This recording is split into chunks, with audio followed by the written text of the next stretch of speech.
언젠가 나는 이 나라에서 목격했던 강력한 가난의 영들 하에 있던 어떤 주를 방문한 적이 있다. 이것은 매우 놀라운 일이었는데 왜냐하면 그 주는 유능하고 다재다능한 사람들과 함께 풍부한 지하 자원과 아름다운 경관을 가지고 있었기 때문이다. 그러나 거기에 살고 있는 사람들의 또 다른 두드러진 성경적 특성이 있었는데 그들은 번영하거나 능력 있는 사람들을 이해 없이 경멸하고 비판하는 것 같았다. 내가 만났던 모든 조그만 교회 목사님들과의 대화에서 이해 없이 대형 교회와 대형 사역을 비판하는 것으로 전환되곤 하였다. 그러나 이 목사님들이 그렇게 생각했던 것은 분명히 그들 자신들의 문제 때문이었다. 이러한 조그만 교회 목사님들 가운데 많은 이들이 그들이 비판했던 커다란 교회들이나 사역들보다 더 큰 기름 부으심을 받고 더 큰 영적 권위 가운데 걸어가도록 부르심을 받았지만 대형 교회나 사역들에 대한 그들의 비판과 판단이 그들의 삶에 하나님의 은혜가 풀어져 나오는 것을 억제해 버렸기 때문이다.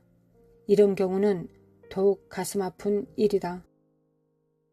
우리가 때로는 낮은 데 처해져야 할 필요도 있으며 또한 때로는 풍부해야 할 필요도 있을 수 있다는 것은 성경적으로 확증되어 있는 사실이다.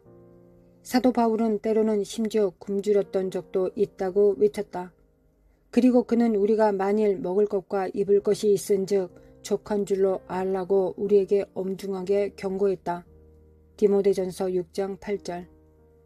그럼에도 불구하고 비록 내가 낮은 위치에 처해진다 할지라도 나는 하나님을 위해서 그리고 하나님께서 내 인생 속에서 그 일을 행하시도록 하기 위해서 순종 가운데 하기를 원한다.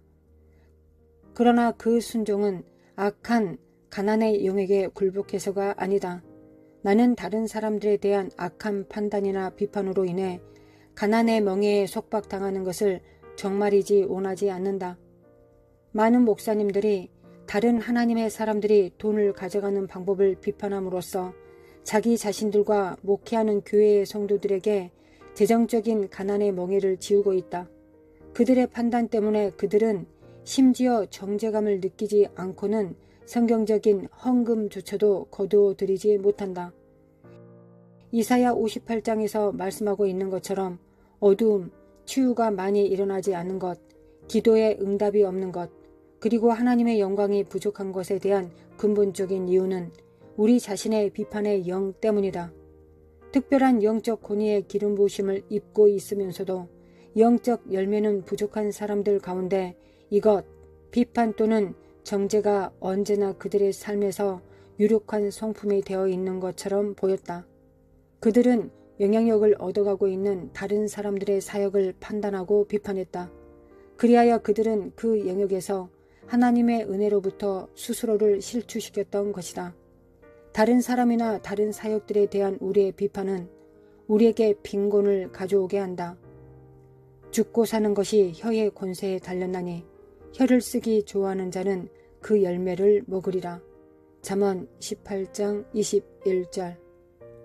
솔로몬은 이것을 깨달았다.